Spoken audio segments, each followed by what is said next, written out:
¿Tú también creías que Cleopatra era una mujer hermosa, bañada en oro, llena de diamantes, vestida como una mujer de los años 60? Pues no, mi amor, eso era solo una fachada. Cleopatra fue mucho más que eso. Fue la última gran reina del antiguo Egipto. Una mujer culta, poderosa, políglota, estratega y claro, con una historia de amor, guerra, traición y un legado que merece contarse con todos los detalles. Esto es Entre Mitos y Mujeres, el podcast donde yo, Natalia, te cuento el chisme de esas mujeres que han marcado la historia. Mujeres reales, mitológicas, inventadas, pero todas con algo en común. Mujeres poderosas. Hoy te cuento la verdadera historia de Cleopatra, la reina que sedujo imperios y gobernó con uñas, dientes, cerebro y, si era necesario, veneno. Cleopatra nació en el año 69 a.C., en una familia muy dramática. Los Ptolomeos eran griegos, descendientes de uno de los generales de Alejandro Magno, quienes habían estado gobernando Egipto por más de 300 años. Pero amiga, ese linaje no venía con paz incluida. Eso era más Game of Thrones que una familia real. Entre ellos era costumbre casarse entre hermanos.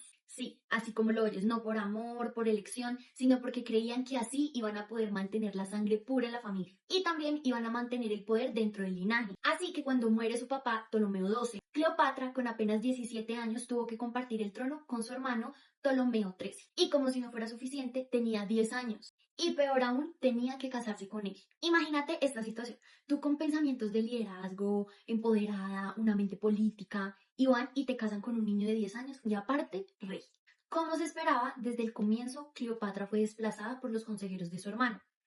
Esposo, rey, lo que sea. A los pocos años la sacan del reino, la exilian, entonces queda sin poder, sin aliados, sin reino, sin nada. Pero ya sabemos que Cleopatra no se iba a dejar tan facilito. A los 21 años, Cleopatra decide que no se va a quedar llorando, regresa a Egipto y juega quizás la carta más audaz de la historia. Roma en ese momento estaba metida hasta el cuello de su mismo drama político y llega Julio César a Egipto a ser como el intermediario entre esos problemas que había. Y ahí entra Cleopatra literalmente. Se hace meter en una alfombra que está enrollada, ¿sí? Como un regalo, para entrar en secreto al palacio donde estaba César. Y cuando la desenrollan, ¡boom! Ahí estaba ella, regia, apoteósica y lista para negociar. ¿Y qué pasa? Lo conquista así sin más. Fue amor, diplomacia, estrategia. Seguramente fueron las tres, pero Cleopatra sabía exactamente lo que estaba haciendo. Ella jugaba ajedrez cuando los romanos apenas si sabían mover fichitas. Con César tuvo un hijo llamado Cesarión, que fue reconocido como heredero egipcio. Y aunque él regresó a Roma, ella quedó con el poder consolidado en Egipto. Pero cuando asesinan a César en el Senado, ella vuelve a Egipto y ahí aparece otro romano en escena que es Marco Antonio. Con Marco Antonio no fue solamente alianza, fue pasión, política, guerra, familia. Tuvieron 3 hijos, gobernaron como correyes del Oriente y desataron una guerra con Roma que, spoiler, salió muy mal. Detrás de todo este drama, Cleopatra fue una mujer brillante. Hablaba entre 7 y 9 idiomas, incluyendo egipcio, y sus antepasados no lo hablaban. Leía filosofía, estudiaba matemáticas, química, medicina, una verdadera nerda del poder.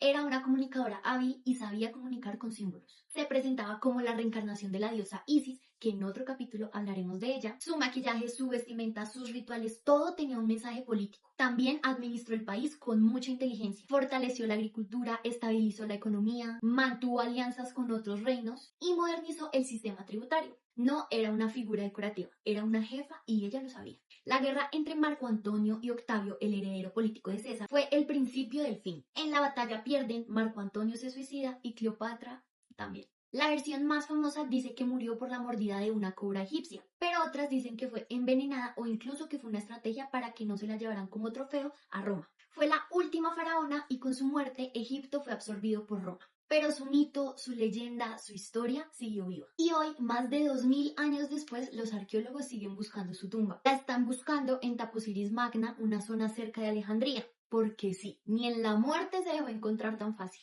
Ahora, ¿por qué Cleopatra es tan importante? Cleopatra no fue poderosa por los hombres con los que estuvo.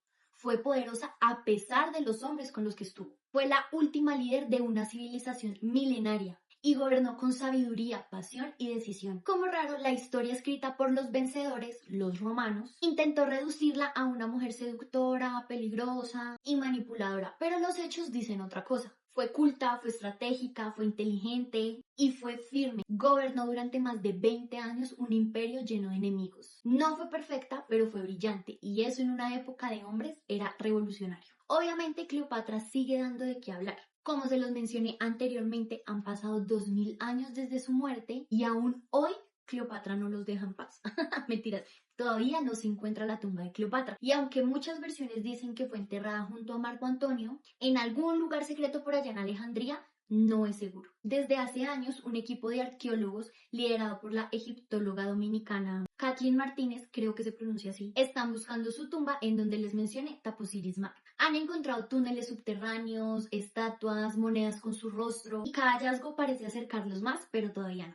Hoy, en pleno siglo XXI, se sigue buscando su cuerpo porque encontrar su tumba no solo sería un gran descubrimiento arqueológico, sino que también sería una reivindicación con su historia. ¿Qué nos dice Cleopatra a las mujeres del siglo XXI? ¿Cuántas veces te han dicho que eres demasiado? Demasiado fuerte, demasiado lista, demasiado ambiciosa, demasiado bella. Cleopatra nos dice que podemos ser todo eso, que podemos ser fuego, agua, deseo, poder, sabiduría, todo eso al mismo tiempo. Que tú no tienes que reducirte para agradarle absolutamente a nadie. Puedes gobernar tu vida con cabeza, cuerpo y voz. Y si quieren entenderlo, bien. Esta fue la historia de Cleopatra, la mujer que no pidió permiso para liderar, para amar, para pelear, ni para absolutamente nada. Y si tienes una historia que sea tuya o de alguna que tú crees que debe estar aquí, sea una mujer real, mitológica, inventada, la que sea, mándamela que aquí la contamos con estilo, con chisme y con historia. Nos vemos en el próximo episodio de Entre mitos y mujeres. ¡Chao!